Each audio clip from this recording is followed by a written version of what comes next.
बिस्मिल्लाहिर्रहमानिर्रहीम। अस्सलाम वालेकुम स्टूडेंट्स। चैप्टर नंबर 10 है मेरे पास, सोल्यूशन एंड कोलॉइड्स, और आज इसके सेल्फ असेसमेंट जो है वो सॉल्व करने वाले हैं। तो विदाउट वेस्टिंग टाइम मैं सबसे पहले आपको ले जाती हूँ सीधा पेज नंबर 201 पर।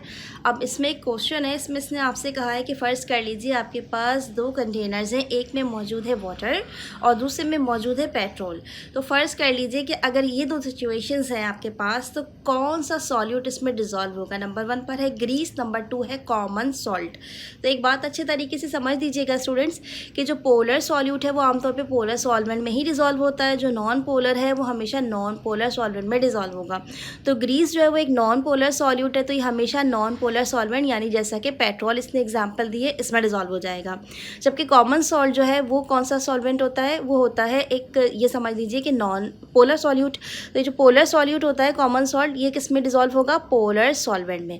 तो आपने क्या लिखना है, इस तरीके से लिख देना है कि grease is a non polar solute so it dissolve in petrol, common salt is a polar solute so it dissolve in water. ठीक है।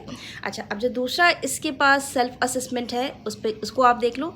इसने आपसे इसमें दो क्वेश्चंस पूछे हैं। पहला क्वेश्चन आपसे पूछा इसने कि जो वेपर प्रेशर होता है किसी भी एक्वस सोल्यूशन का वो लोअर होता है as compare to the pure water. तो एक बात ध्यान में रखिएगा, जब प्योर वाटर की बात आ रही है तो इसका मतलब ये कम्प्लीटली एक पोलर सॉल्वेंट है और इसके अंदर नॉन आयोनिक सॉल्यूट्स जो हैं वो मौजूद नहीं है। तो क्योंकि नॉन आयोनिक सॉल्यूट्स मौजूद नहीं है, इसी वजह से इसका जो वेपर प्रेशर है ये हाई होगा। जबकि कोई भी एक्वस सोल्यूशन है, जाहिर सी बात है एक्वस सोल्यूशन का मतलब होता है कोई सा भी सॉल्यूट जो है वो वाटर के अंदर डिज़ोल्व करके एक सोल्यूशन बनाया जा रहा है, तो उसमें चांसेस मौजूद होते हैं कि उसमें नॉन आयोनिक सॉल्यूट्स जो हैं वो मौजूद हों। अब ये जो नॉन आयोनिक सॉल्यूट्स होते हैं ये क्या करते हैं, वाटर का जो वेपर प्रेशर है इसको कम कर देते हैं, यानी जब वो सोल्यूशन की फॉर्म में आ जाते हैं तो वाटर का जो वेपर प्रेशर है उसको डिक्रीज़ कर देते हैं। इसकी वजह क्या होती है कि उनके अंदर जो सब्सटेंसेस होते हैं उनमें जो intermolecular forces of attraction होती है वो वीक होती हैं as compare to the polar solvents. तो इसी वजह से वो क्या करते हैं, वेपर प्रेशर को लोअर कर देते हैं क्योंकि वो ज़्यादा जल्दी ब्रेक डाउन हो जाते हैं। ठीक है। तो आपने क्या लिखना है, बिल्कुल एज इट इज़ लिख देना है कि pure water is a polar solvent, it does not have any non ionic solutes so it has high vapour pressure, whereas aqueous solution of any substance may have non ionic solutes so it lowers the vapour pressure of the solution. अब इसी self assessment के जो next question है इसमें इसने आपसे कहा है कि वो कौन सी कंडीशंस होंगी जिसमें रॉल्स लॉ जो है वो एप्लीकेबल हो सकता है। तो आपने डायरेक्ट लिखना है कि इसमें दो ही कंडीशन होती है। नंबर 1, पहली कंडीशन उस वक्त होती है जब आपके पास सॉल्यूट और सॉल्वेंट दोनों का दो अलग फेज होता है, यानी एक आमतौर पे वोलाटाइल होगा और दूसरा आमतौर पे नॉन वोलाटाइल होगा। तो फर्स्ट कंडीशन आप लिख दीजिए, लेट सपोज कि non volatile solutes with volatile solvents. ठीक है, ये पहली कंडीशन हो गई।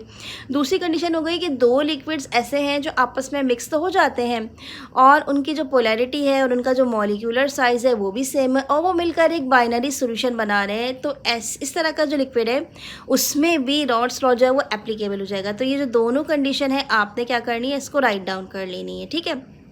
अच्छा, उसके बाद आपके पास एक नेक्स्ट क्वेश्चन है जो कि नेक्स्ट सेल्फ असेसमेंट में है, ये पेज नंबर 209 पर है। इसमें भी दो सवाल हैं यहाँ पे आपके पास। पहले क्वेश्चन में पूछा जा रहा है कि आइडियल सॉल्यूशंस कौन से होते हैं। ठीक है, याद रखिएगा इस चैप्टर के हिसाब से जो कि सॉल्यूशन एंड कॉलॉइड्स है, इसमें आइडियल सॉल्यूशन की डेफिनेशन ये है कि ये वो होगा जो रॉल्स लॉ को ओबे करेगा, पहली बात। दूसरी चीज़ ये कि एक फार्मूला था हमारे पास जिसमें टोटल प्रेशर जो है वो किसके बराबर होता है, वो बराबर होता है partial pressure of solute multiply by mole fraction of solute plus partial pressure of solvent multiply by mole fraction of the solvent. तो इस फॉर्मूले को अगर वो फॉलो करता है तब भी वो क्या होता है, वो होता है आइडियल सोल्यूशन। तो आपने यही दो बातें क्वेश्चन नंबर 4 में मेंशन कर देनी है कि ये वो सोल्यूशन होगा आइडियल सोल्यूशन जो कि रॉल्स लॉ को फॉलो करेगा, या फिर ये जो आइडियल इक्वेशन की आइडियल सॉल्यूशन की जो इक्वेशन है उसको फॉलो कर रहा होगा। ठीक है। अब आ जाते हैं हम अपने लास्ट सेल्फ असेसमेंट की तरफ इस चैप्टर के। अब लास्ट क्वेश्चन की तरफ बढ़ी स्टूडेंट्स में, इसको ज़रा ध्यान से देखिएगा। ये आपसे सवाल कर रहा है which of the mixture containing following pair obey Raoult's law. मगर आपको इसका क्या करना है, बहुत ध्यान से जवाब देना है। अब इसमें देखिए 3 पेयर है, methanol and ethanol, toluene and xylene, methanol and water. तो अब मैं आपको 1 बाय 1 बताती हूँ कि देखिए मिथेनॉल और इथेनॉल ये दोनों वोलाटाइल हैं। तो जो राउल्स लॉ ये इस सेंस में फॉलो कर सकते हैं कि जाहिर सी बात है ये जो दोनों सब्सटेंसेस हैं ये एक दूसरे में अच्छे तरीके से मिक्स हो जाते हैं, तो ये बाइनरी सोल्यूशन बना देते हैं। राउल्स लॉ उस केस में भी एप्लीकेबल होता है जब दो सब्सटेंसेस एक दूसरे में मिक्सेबल हों और वो बाइनरी सॉल्यूशन बना, उनकी मॉलिक्यूलैरिटी एक हो और उनका जो साइज़ है वो एक दूसरे से थोड़ा थोड़ा मिलता हो, तो ये दोनों कैसे होते हैं, ये वोलेटाइल होते हैं और पोलर होते हैं। तो ये राउल्ट्स लॉ को थोड़ा फॉलो करते हैं, मगर ये डेविएशन देते हैं। ये डेविएशन कैसा होता है, पॉजिटिव डेविएशन। इसी तरीके से आप टॉलिन एंड ज़ाइलिन पर आ जाएं, तो ये टॉलिन जो है ये बेंजीन की एक टाइप होती है, ठीक है। तो अब ये दोनों जो हैं, अगर इन दोनों को आप देखेंगे तो ये भी राउल्ट्स लॉ को फॉलो करते हैं। इनका भी बिल्कुल मीथानॉल एंड इथेनॉल वाला हिसाब किताब है कि दोनों एक दूसरे में मिक्सेबल होते हैं और इनका साइज़ और मॉलिक्यूलैरिटी जो है वो एक दूसरे से थोड़े मिलते जुलते होते हैं, कंपैरेटिवली कम मिलते हैं मीथानॉल के मुकाबले में, इसीलिए ये नेगेटिव डेविएशन शो करते हैं राउल्ट्स लॉ में। लेकिन अगर आप लास्ट केस देखोगे मीथानॉल एंड वाटर का, तो इसमें देखें वाटर जो है ये एक नॉन वोलाटाइल सॉल्वेंट है। मीथानॉल जो है वो वोलाटाइल होता है लेकिन पोलर भी होता है, मगर जो मेन प्रॉब्लम है वो ये होता है कि ये दोनों एक दूसरे में ये कह लीजिए कि मिक्स तो हो जाते हैं मगर ये राउल्ट्स लॉ को फॉलो नहीं करते। तो इसका मतलब क्या हुआ कि इसका आंसर होगा नो, क्रॉस हो जाएगा, ये बिल्कुल भी राउल्ट्स लॉ को ओबे नहीं करेगा। तो कौन से दो करेंगे, पहला वाला केस पॉजिटिव डेविएशन करेगा, दूसरा वाला केस नेगेटिव, यानी यही दोनों करेंगे, थर्ड केस नहीं करेगा, ठीक है। इसका बस यही आंसर है।